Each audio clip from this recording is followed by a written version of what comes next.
Most people approach nutrition coaching or their own behavior change when it comes to healthy eating completely wrong.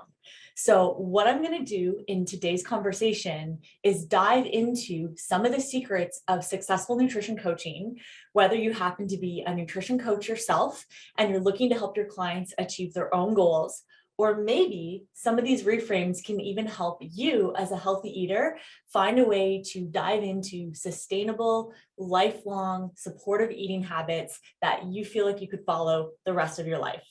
Let's dive in.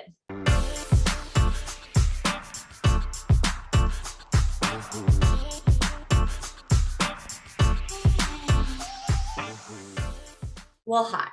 For those that maybe don't know who I am, my name is Jennifer Broxterman, and I am a registered dietitian and sports nutritionist.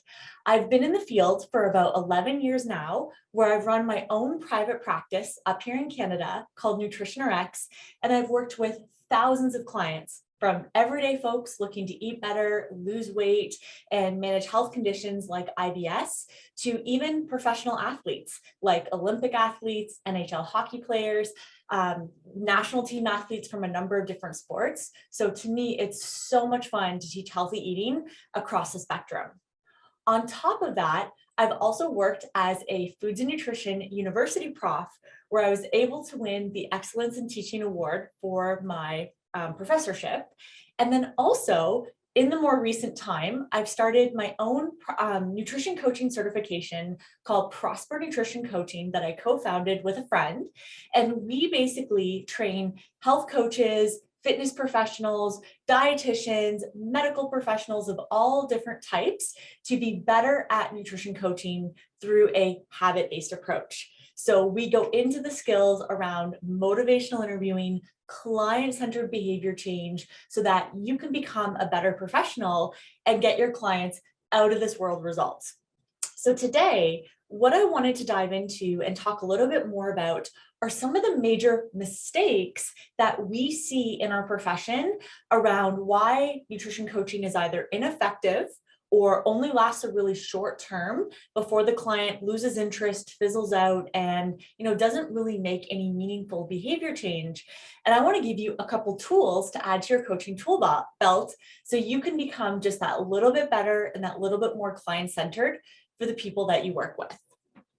So one of the concepts I am so excited to introduce today is actually front and center with every single nutrition client we work with. And we call this the Iceberg of Success. So this is right in our Healthy Habits book that we end up giving out to our nutrition clients that we work with. And this is a resource you actually get inside of our Prosper Nutrition certification.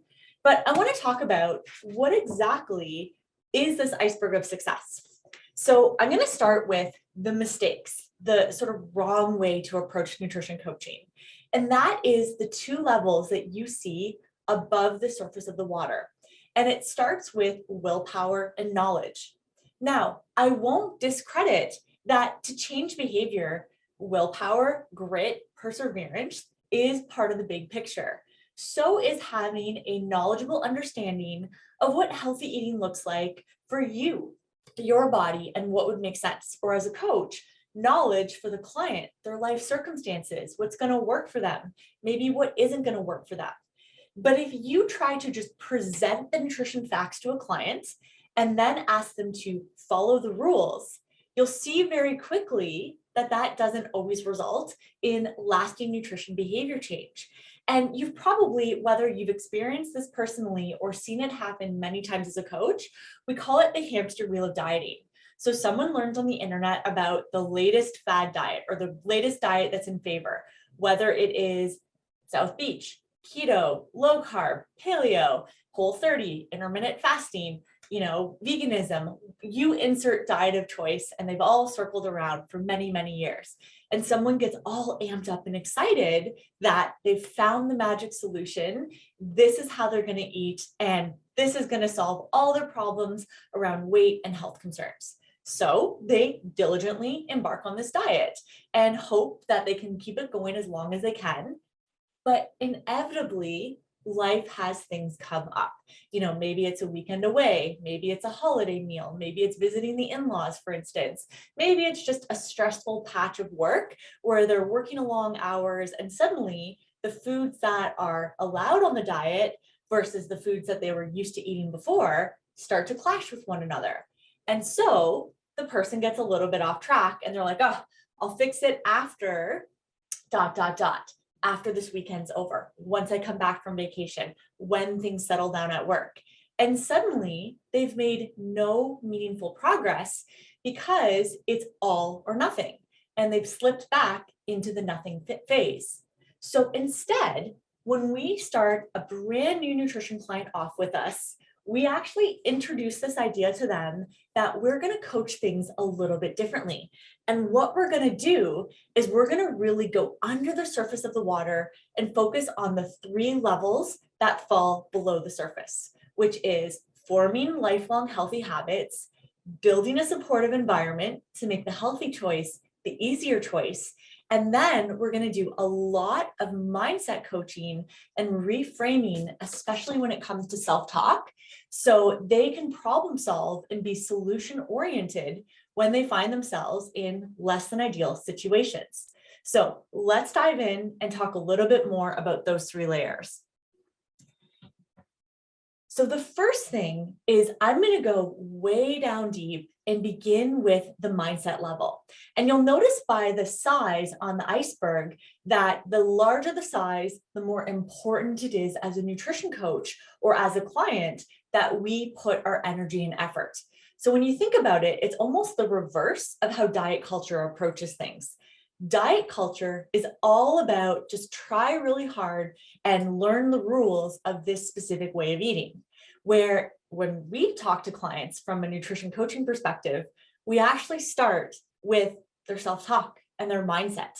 So I actually like to point out some of the scripts that may be buried deep in their psyche that are actually setting them up to self-sabotage when they get into a tricky situation, which is ultimately inevitable. We're all going to have bumps in the road and normal stresses in life, both large and small, that might interfere with healthy eating. So let's look at some of those examples of what those mindsets might be. The first unhelpful mindset is to have a very all or nothing approach. I'm either going to be perfect with my eating, or if I can't be perfect, then now is not the right time to start. There is no better time to focus on healthy eating than the present, because how we fuel ourselves is going to give us energy. It's going to give us clear-headed thinking. It's going to help us stabilize our blood sugar and our mood and our emotional regulation. It's going to actually help us sleep a little bit better at night and feel better in our workouts.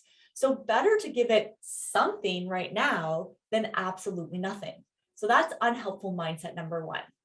The second unhelpful mindset is it's a known phenomenon in the nutrition world, and pardon me for swearing, but it's the what the hell effect. So if someone has felt like they have started to be bad or blown it, they're like, well, today is ruined. What the hell? I might as well keep going down this path, but tomorrow or Monday or next week or New Year's is when I'm going to start to course correct. So again, without judgment, we use 3 words in our clinic, which is to be curious, be kind, and be honest. And we might point out with curiosity when we're noticing a what the hell mindset that then starts to spiral their food choices, off into the deep end. And then we'll work on some strategies to reframe that conversation in between their ears. A third unhelpful mindset, and I'm going to out myself, I was definitely guilty of this, especially in my younger years, is the phrase, I deserve it.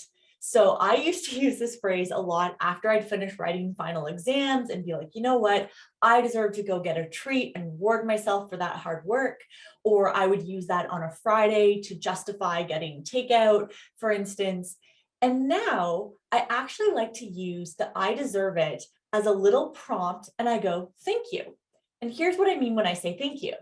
If I notice my brain trying to use the phrase, I deserve it as a justification for treat food and junk food eating, I go, okay, thank you. That's a little red flag.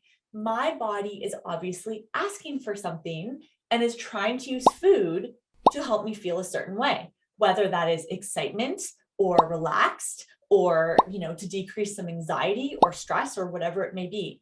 So I'll now notice when I go, I deserve it, and go, I wonder what my body actually needs when it feels like it deserves something. Have I just been working really hard and I need to close my laptop, not look at work emails for the weekend, and truly give myself rejuvenating, restful time off? Do I need a hike in the woods to replenish?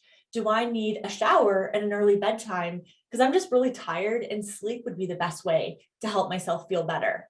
Am I just bored of the same old grind and maybe planning a little weekend getaway to see a friend that I haven't seen in a while or to meet up for brunch? Maybe that might actually be what I need when I'm bored and I'm using food to feel better in that moment. So now I don't actually look at I deserve it as a bad thing. I actually look at when those food cravings pop up and I'm trying to, I call it lawyering, and I apologize to any lawyers that may be listening, but argue my case to find the loophole. That is one reframe I love to teach nutrition clients. Secondly, with I deserve it, the follow-up reframe I now use is, you know what? I deserve to get rewarded for all my hard work. I go to the gym, I lift weights, I try to eat really well, I exercise regularly, I prioritize sleep, I prioritize healthy, positive stress management tactics. I deserve to have lots of energy. I deserve to look and feel my best. I deserve to age really well and stay healthy and fit as I get older through the years. So I don't want to self-sabotage all that wonderful hard work I've been doing. I deserve to be rewarded for that hard work. And if I use food or alcohol right now to feel better in this immediate moment, okay, remember, I deserve it just means I need something else. What is it that I need that I can give my body? The last, and maybe one of the most poisonous mindsets that some of our clients come in with is like, I'm a lost cause. I'm too broken to be fixed. I've tried too many diets. None of them have worked for me. Like, I've broken my body and it's not going to work. And so as a health coach, as a nutrition coach, when I hear a client say that, I will often do a little shift and go, you know what attempting to lose weight so many times tells us? That you are someone who is invested. You haven't just given up. And this is something that's important to you. Now, maybe you've tried some diet culture tactics that weren't the right fit for your body or were never really set up to allow you to succeed. But thank you for eventually finding your way to me, where we're going to work on a whole food, sustainable, much more involved approach that not only factors in food, but exercise and sleep and stress management and positive self-talk.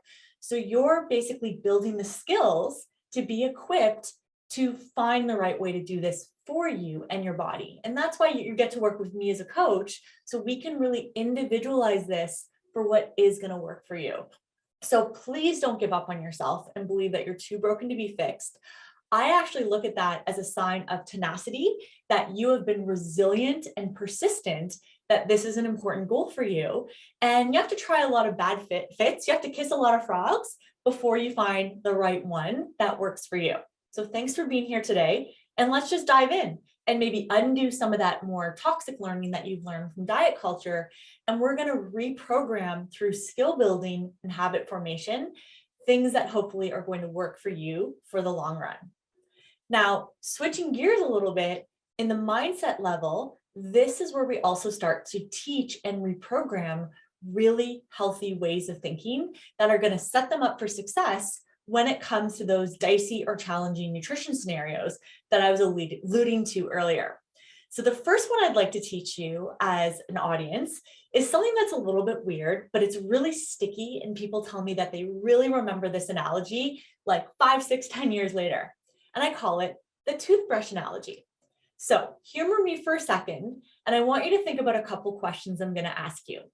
Did you brush your teeth last night? I did. I know I did.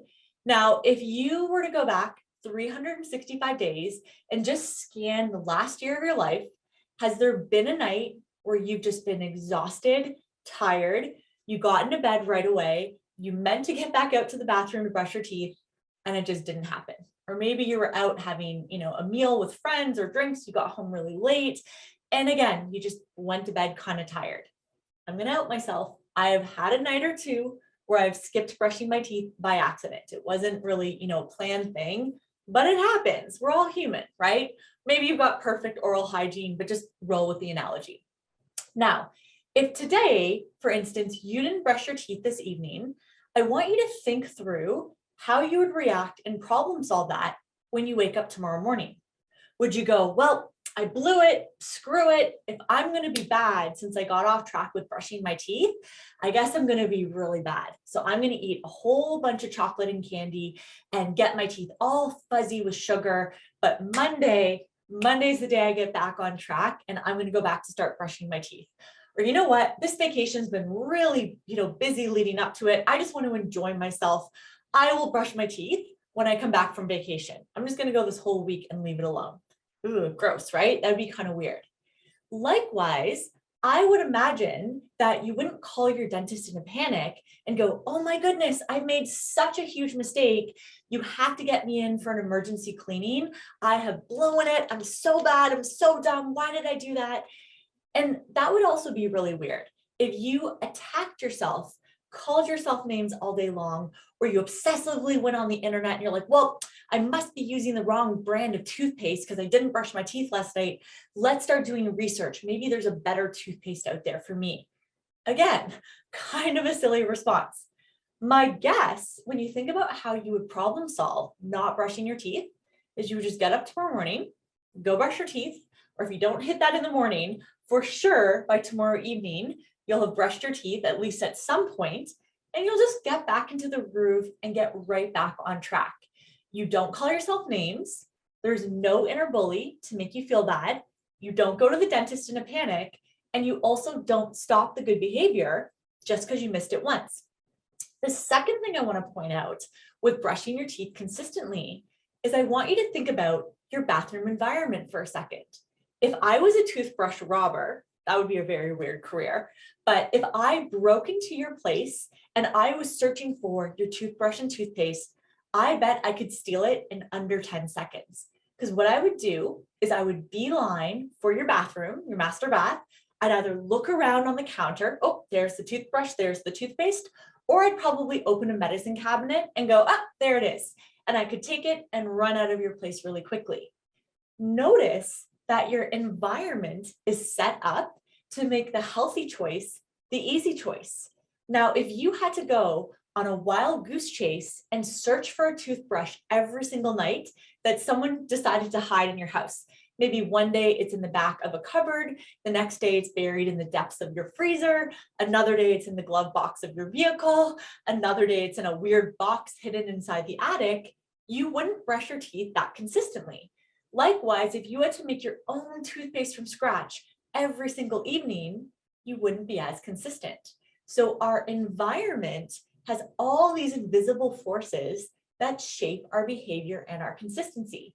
And the reason I'm going to guess that you're so consistent with brushing your teeth is you have a really well set up environment in your bathroom to make the healthy choice the easy choice. So what we do for our nutrition clients is we start to break down their environment and show them some ways to make the healthy choice the easy choice. And in a moment, I'm going to show you some of those examples. Another mindset I love to teach as a health coach, a nutrition coach, is a concept called the health spending account. So I want you to think about health behaviors like money for a second. We're going to talk about positive choices that add to our account and less than ideal choices, not as being bad or you're a bad person, but just choices that subtract a little bit from our health account, just like money flowing in and out of a bank account. Now, if our goal is to build up wealth over time, we need to be putting more money in than we spend. If we have an unexpected expense, like say our car breaks down and it's a $400 repair, you wouldn't go, well, screw it. Since I had to spend that $400 on repairing my car, I'm going to now go spend the $40,000 I had saved for a down payment and blow it all because this $400 had to come out, or blow $4,000 on a vacation just because I had to spend $400 on my car. Like that would be a disproportionate response. If money was a little bit tight that month because that repair was unexpected, you might cut back in a place. Maybe you spend a little bit less money on eating out. Maybe you don't put something in your cart on Amazon that you have to think twice about. And so as long as we kind of keep that balance of putting in just a little bit more than we're deducting, our health account is going to grow. So I like to remind clients of all the places they can put positive points through addition into the health of their body. They can get a great night's sleep. There's a positive point. They can add, a bag salad to take out pizza. Not a perfect meal, but it's still a positive addition. They can go for a walk after dinner. They can schedule workouts into their calendar. They can wake up in the morning and drink a large glass of water before they maybe get to their morning coffee or their caffeine source. So I like to remind them, you can put in a quarter, you can put in $5, you can put in $100, but just keep adding money to the account. And then inevitably, we're going to have some deductions from our health account. Just like if we work at a job, we can't only put money in our bank account and never spend money going out. We just want to be mindful of the money that is leaving our health account. So you didn't sleep enough last night because you had a little bit of a Netflix binge. That's okay. Can you catch up your sleep tonight? Maybe you didn't have vegetables with lunch. Okay. Can you have a little bit more veggies with dinner? You're a little bit dehydrated. Can you make sure that tomorrow you pack your water bottle and you keep up with basically your hydration? So we're always looking at ways to add. And then if you do have to make a deduction, can you just make the deduction as small as possible versus writing it off and going back into the all or nothing mindset? And then the last positive mindset I've already kind of hinted at is flipping around the phrase of I deserve it for a justification for a treat. And I actually will get clients to practice the self-talk of I deserve to get rewarded. I deserve to get great results. I have been working really hard with my nutrition, my exercise, my sleep, my self-care, my stress management. I deserve for all of that to come together and for me to have lots of energy and look and feel my best. And it's funny, as soon as I start to teach clients the phrase of I deserve it and the reframe, it will often stop them in the track when their lawyer brain wants to argue for the loophole of why they should pour the glass of wine, or why they should get into the chocolate, or why they should go order takeout. And they'll make a different choice because they're like, no, I've worked so hard all week long with these other choices. I deserve for that to come through. So I hope some of those mindsets are things you can use either for yourself, or if you're a health coach, please by all means take them and use them with clients of your own. So the next level, as we go up the iceberg, is the level of the environment. And I like to actually divide the environment down into 3 sublevels. There is the physical environment where we spend most of our time. So home, work, wherever else that might be. And specifically from a nutrition standpoint, in the home environment, we're thinking about our fridge, our freezer, our pantry, our general kitchen setup. Then we also have our social environment, who we spend time with, and what is role modeled around us, whether that be positive role modeling or less than ideal choices. And then the third environment in our very global connected world is our online environment. Are you attending things like this where you're taking in knowledge to make yourself better and to elevate your skills? Or are you looking through Instagram and looking at all of these kind of toxic accounts that only make you feel bad about yourself and create a lot of social comparison without any positive action that comes from that? So just being mindful of what we choose to allow into our environment physically, socially, and online. Now, I'm going to quickly bring up a quote from one of my favorite behavior change coaching books. And it's a pretty popular one, and you've maybe heard about it or even read it yourself. It's called Atomic Habits by James Clear. And the passage I want to read specifically is about setting up your environment, like I said, to make the healthy choice the easy choice. This is what James Clear wrote. When scientists analyze people who appear to have tremendous self-control, it turns out those individuals aren't all that different from those who are struggling. Instead, disciplined people are better at structuring their lives in a way that does not require heroic willpower and self-control. In other words, they spend less time in tempting situations. The people with the best self-control are typically the ones who need to use it the least. It's easier to practice self-restraint when you don't have to use it very often. So yes, perseverance, grit, and willpower are essential to success, but the way to improve these qualities is not by wishing that you were a more disciplined person, but by creating a more disciplined environment. Oh, that's such a good passage, and I absolutely love that quote. So, as I like to stress to my clients, the healthiest environment wins. Your environment is like invisible train tracks. You have to do the work to lay down the rails, pound in the stakes. But once those train tracks start to get built and we put ourselves on the tracks, the train tracks will pull us into either a healthier place or a less healthier place. If I let my environment be filled with chips and cookies and chocolate and frozen pizzas, and I don't have fresh fruits and vegetables and lean proteins readily accessible, well, guess what? When I'm tired, stressed, and exhausted, the train tracks of that invisible environment are going to pull me into food that maybe isn't as supportive as I would like it to be for my goals. But if I show you some things from my own personal environment that are healthy and positive on days that I'm busy, on days that I'm stressed, on days that I have lots to do, those invisible train tracks will again navigate me into elevating my nutrition choices and staying consistent with how I would like to see myself eating with the reality of what I'm doing every day. So let's talk through some ideas that either you can try for yourself or you can coach your nutrition clients to do. Things like batch cooking sheet pan recipes, where maybe on a Sunday you throw some protein and veggies and like sweet potato on a cookie sheet and you roast them and bake them for the week. And now you've got stuff for easy lunches. Maybe putting together little snack options. So this is a little container of mixed nuts. So if I want to have this as a snack today, I can go into my fridge and grab from my bowl of washed cherries. And now I've got some healthy protein and fats from my little mixed nuts and seeds. I've got some nice deep, dark, red, purple, antioxidant rich fruit from the cherries. I could put a little bit of this into a bowl. And now I have a morning snack that was ready in like under 5 seconds. Maybe we do some batch cooking where we make a little bit extra of a healthy meal and put portion sizes away into our freezer for easily reheatable lunches. Some other ideas might be to create a routine that I like to call the weekly ritual. So I put a little photo on the screen, and this is a little bit silly, but one of the things I did is I was working out of a gym as a registered dietitian with my little nutrition office. And so I would always exercise from 7 to 8 in the morning at our CrossFit gym.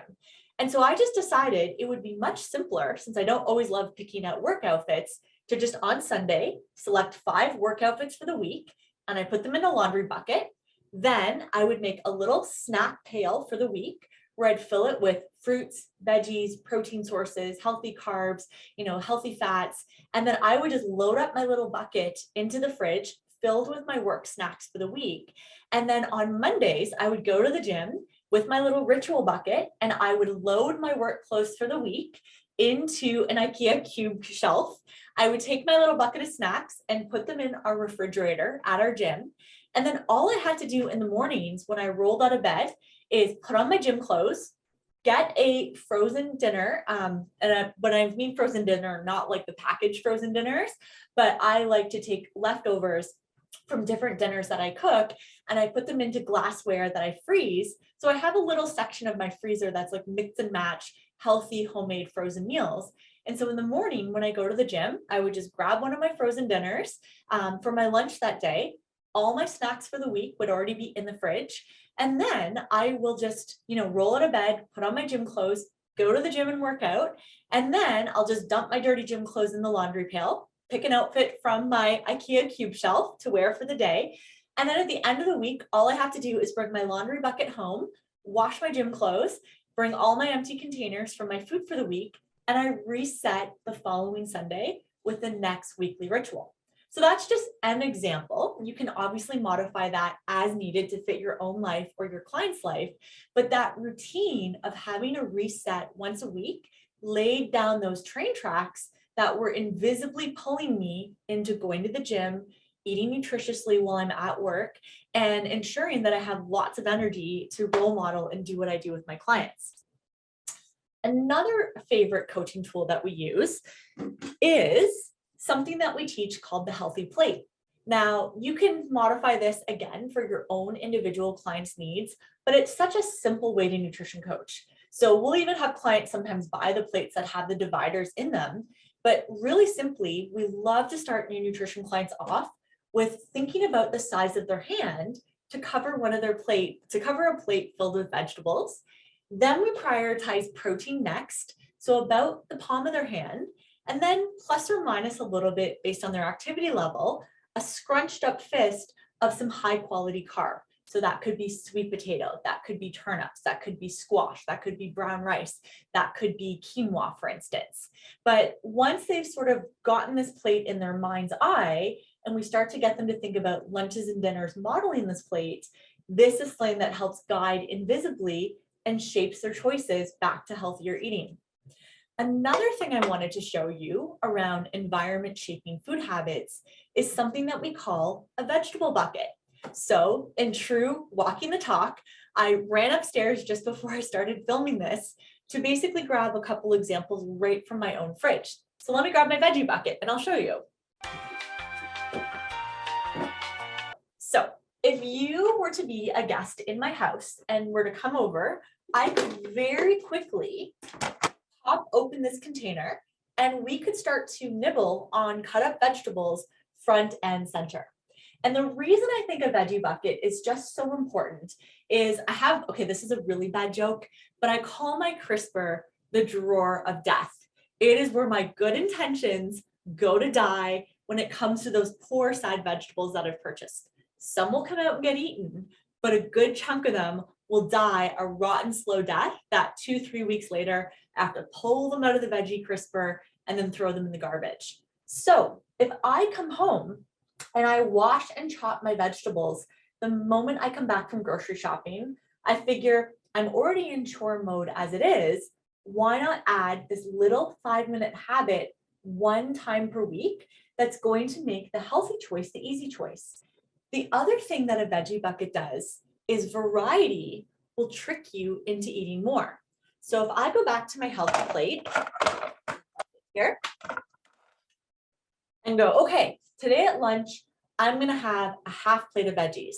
But if I try to do a half plate of just, let me grab an actual prop, baby carrots, that's a lot of carrots I have to eat to do a half plate.